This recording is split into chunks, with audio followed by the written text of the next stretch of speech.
सास की सोच। गौतम, जा अपनी जोरू को बोल, अभी थोड़ी देर में तैयार होकर नीचे आ जाना। वैसे भी सारे मेहमान आ चुके हैं। जी माँ। अरे गौतम की माँ, कब मिला रही हो अपनी बहू से? मैंने तो उसकी सुंदरता के बड़े चर्चे सुने हैं। आज हम भी तो देखे कितनी सुंदर है। वैसे मेरी बहू से तो कम ही होगी। काकी, भाभी इतनी सुंदर है ना कि हमको डर है कहीं किसी की बुरी नजर ना लग जाए। देखते हैं कितनी सुंदर है। अरे आप चुप कर और देख अपनी भाभी को, तैयार हुई या नहीं। अरे लो, भाभी आ गई।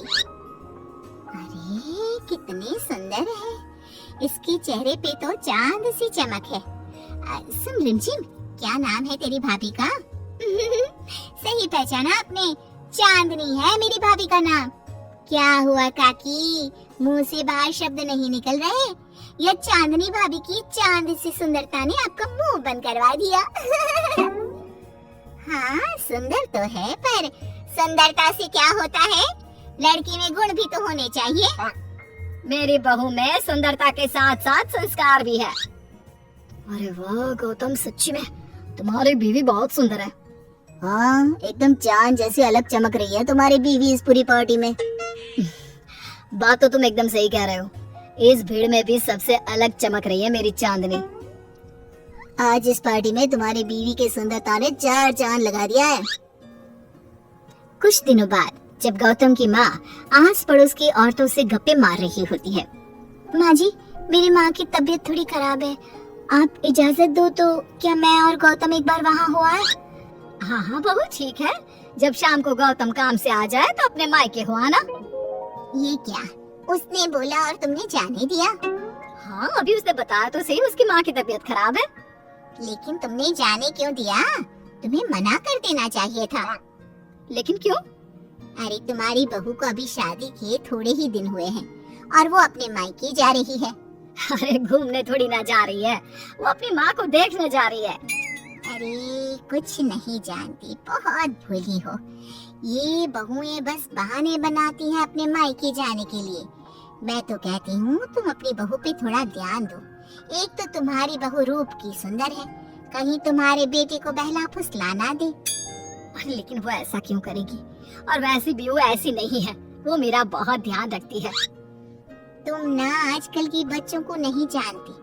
शुरू शुरू में ये सास की सेवा करना, परिवार का ख्याल रखना बहुत अच्छे से जानती है, और पीठ पीछे अपने पतियों को परिवार से अलग होने की सलाह देती रहती है।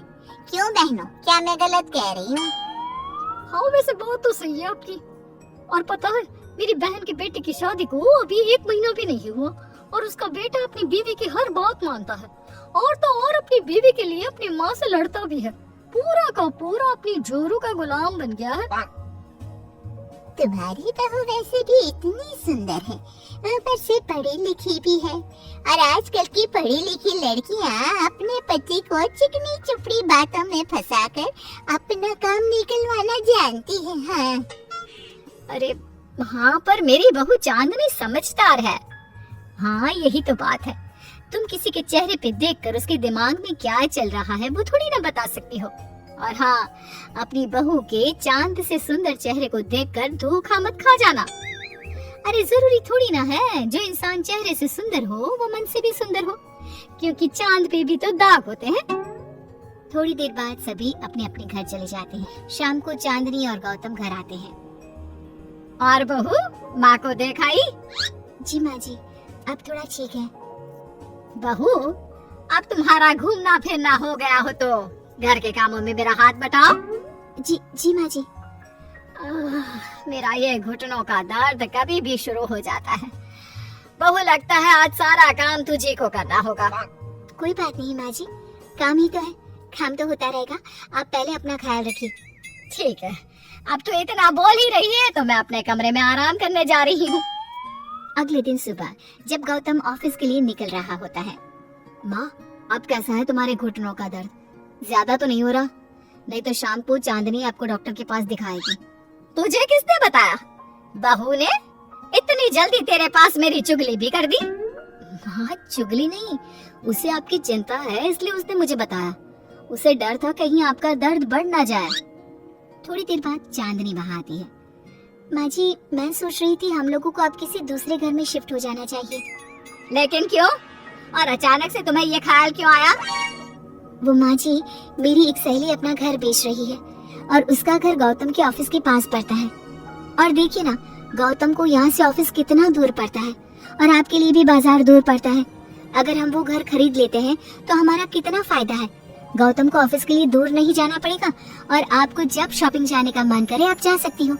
ऊपर से वो मेरी दोस्त है तो वो हमें घर थोड़े कम दाम में भी बेचेगी। हाँ, बात तो तुम सही कह रही हो। कोई जरूरत नहीं है घर बदलने की। और तू क्या अपनी बीवी के हाँ में हाँ मिला रहा है? लेकिन माँ, मैंने एक बार बोल दिया ना, तो बस अब इसके बारे में कोई बात नहीं होगी। और ये कहते हुए वो अपने कमरे में चली जाती है। चांदनी भी उनके पीछे पीछे चली जाती है। क्या हुआ माँ जी? मैं कुछ दिनों से देख रही हूँ आप कुछ अजीब सा बर्ताव कर रही हैं। क्या अजीब सा? ऐसा ही तो करती हूँ। अगर तू मुझसे घर के बारे में बात करने आई है तो पहले ही कह देती हूँ, बिल्कुल नहीं। नहीं माँ जी, घर के बारे में बात करने नहीं आई। माँ जी, मुझसे कोई गलती हो गई है क्या? अगर कोई गलती की है तो डांट दीजिए, बात कीजिए। पर माँ जी, ऐसा व्यवहार मत कीजिए। मैं बिल्कुल बुरा नहीं मानूंगी। और अगर आप अभी बताना नहीं चाहती तो आपका जब मन करे बता देना। मैं बस इतना ही कहने आई थी। कहीं मैं आस पड़ोस की औरतों की बातों में आके अपनी बहू के साथ गलत तो नहीं कर रही? और वैसे भी वो सही तो बोल रही थी। उसने मेरे और गौतम के बारे में ही तो सोचा। वो हमारे बारे में इतना सोच रही है और मैं दूसरों की बातों में आकर उस पर शक कर रही हूँ। कुछ दिनों बाद काकी गौतम के घर गौतम की माँ से मिलने आती है। और गौतम की माँ, कैसी हो? मैंने सुना तुम घर बदल रही हो। हाँ, वो वहाँ से गौतम का ऑफिस पास पड़ता है ना, वहाँ की तरफ ज्यादा सुविधाएं भी है। लेकिन इतनी जल्दी तुमने घर कैसे ढूंढा? किसने बताया? मुझे भी बताओ, मुझे भी अपना घर बदलना था।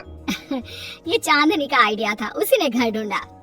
देखा, मैंने कहा था ना, इसने अभी से अलग घर ढूंढना भी शुरू कर दिया। देखो, इसमें मेरी भी रजामंदी है। और तुम क्या मेरी बहू की जासूसी करने यहाँ आती हो या मेरा हाल चाल पूछने? मैं तो बस। और एक बात मेरी ध्यान से सुन लो, मेरी बहू भी सुंदर है, उसका मन भी उसी की तरह सुंदर है। और एक बात, चांद में दाग जरूर होते हैं, पर जिस तरह आसमान के सभी तारे मिलकर चांद जैसी चमक नहीं दे सकते, उसी तरह मेरी बहू चांदनी की सुंदरता और खूबियों की बराबरी तुम्हारी या और किसी की बहू नहीं कर सकती। कहने की जरूरत नहीं। काकी कोई भी जवाब दिए बिना चुपचाप वहाँ से उठकर चली जाती है।